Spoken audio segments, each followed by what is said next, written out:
Here's the thing. There are 2 spots available on 12U. And if we being honest, everybody is running from rare breed. I call this the rare breed effect. AG, go and put up the quest for the keys on 12U because this is the rare for Oh, you 12U, done not skipped to 13U. 12U, 13. You 12U, didn't 12U. There remix. we go. This is the rare breed effect right here. 16 bracket. We've got 2 more spots available.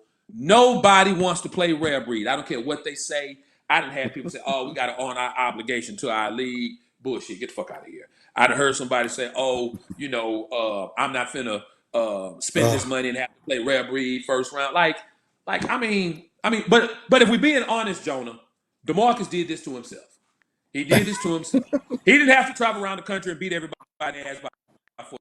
He could have only went to one half and let the other half think they had a shot, right? right. But here's what we got right here, man. And these guys, everybody in here that I've talked to, they said, Clayton, we are going to shock the world in December. Every last one of these other 5 teams besides Rare Breed all say they're going to shock the world. What teams are we talking about, Clayton? We talking about the Boynton Beach Bulldogs, right? Who is our YNC Division II defending national champion. We're talking about Air Academy, right?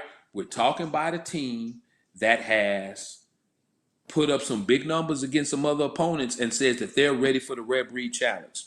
TME.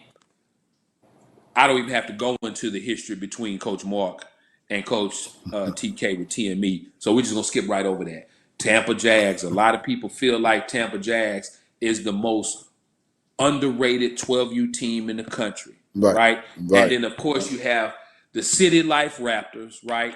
Now, if I'm being honest with you, City Life done went cold on us lately. I ain't heard from my boys TJ and Pack in a minute, but they did give me their word that they was gonna be there. So I expect them to be there and get ready to put in that work. But I mean, let's just be real, man. I mean, Joan, if I went down the list of teams that have all declined and are all running to other platforms, right? Or listen here, here's the other one. Here's the other one I got. Here's the other one I got. I hit one team up, and he say first thing he did when he answered the phone. He ain't say, "Hey, what's up, Clay?" He ain't say this. He say, "Clay, I didn't turn in a YNC roster." He knew he didn't even want me to ask him if he was interested in taking this invitation, man. Like, where is this go? Oh, I see the people on the comments. What happened to the Miami Garden Ravens?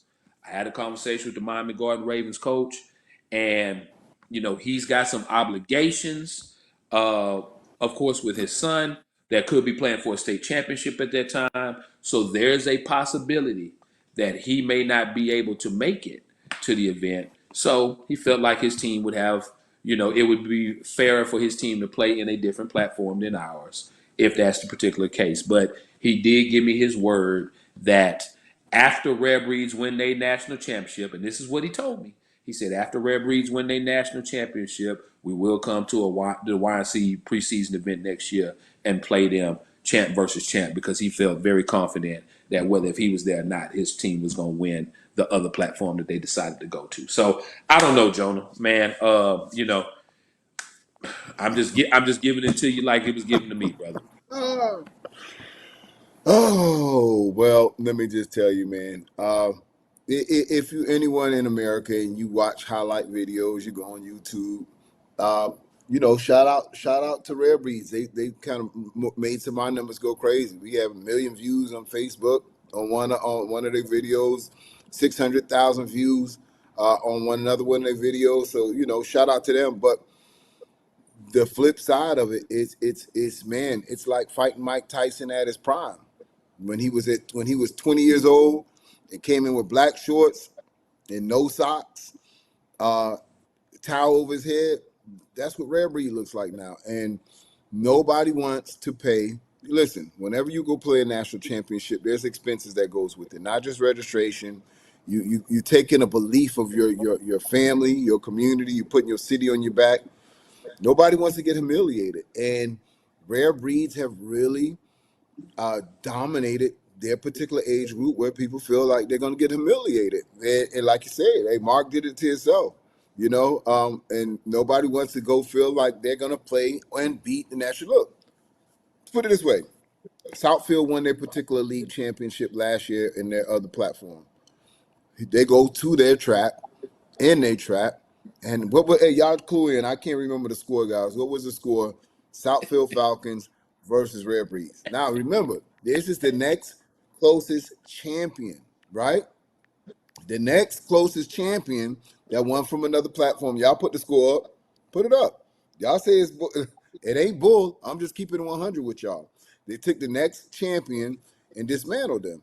Then you say, okay, well, the next closest team we have ranked was, City Life, and City Life played the closest thing and they went to City Life. This is not people coming to their house. They're going to their house. They're going to their yard. They're going playing in front of their refs, their crowds. The next team was City Life. So, shout out to Air Academy. Air Academy's been doing their things, not running from another team that just really just doesn't fear. They don't fear them. They're like, man, win, lose, or draw. We don't want to go another way. We know if we were to go to another platform and win it, the question mark is we still going to have to set up the expense and play this because we know that this team is in our age group and they undefeated. Right? It is Boynton Beach Bulldogs. Boynton Beach Bulldogs, they both met Rare Breeds when we were up there in South Carolina, Clay. It was a great game. Great competition.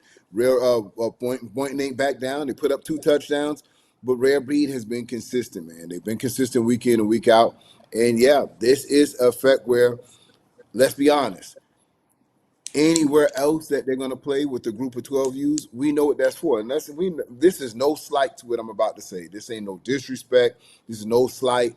I respect what any other group is putting there, but any other group that's going to play for a championship know they're playing for second place.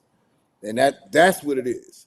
It's a second You playoff know, because and it's it's second true, place. Jonah. Everybody talking about I don't want to spend all this money, have my parents spend all this money to play rare breeds or to play for second place. But in actuality, anywhere else you go, you spending money to play for second place, right? Unless one of these 5 teams knock rare breeds off at the YNC, if rare breeds finishes the drill, there's no other platform you can play on in this country and think that anybody with any good sense is going to rank you as number 1 in the country or believe you the best team in the country. It's not even possible. And listen, guys, let me say this too.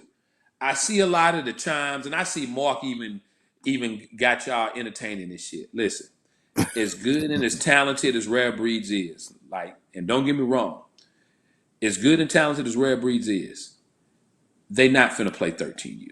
It's a difference between 12U football and 13U football, just like it's a difference between 13U football and 14U football. Now, I'm not saying that they can't beat some 13Us, because they can, but when we're talking about the top 5 or 6 teams in the country, it's the difference between 12U and 13U ball for a reason, man. So y'all stop that. Y'all quit doing that. Y'all quit doing that. If I'm gonna blame anybody for me having a 16 bracket at the YNC on 12U, now we might end up with 8, Jonah, because we still got 2 invites. We just gotta identify the right teams because we're just not gonna let Right. anybody in, right? So we Right. still may end up with 8. But if I'm gonna blame anybody for me having a 16 bracket, I blame Coach Kelly Stoudemire.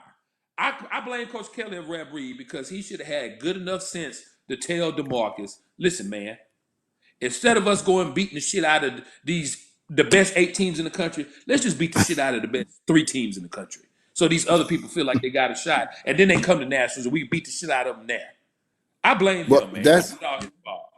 But that just it shows you the talent level, though. You have Rare Breeds here, and then yeah, I agree. The rest of the teams that's in a bunch, they want to entertain themselves. There's going to be a party over there for the other 12Us because they all don't know who's going to win. They're really all in that particular talent pool. And again, no slight, but if you think about those 2, 3, 4, and 5s, or I won't even say 2 because I think Boynton can beat a lot of any other teams anywhere, right? I think Air can beat a lot of other teams anywhere.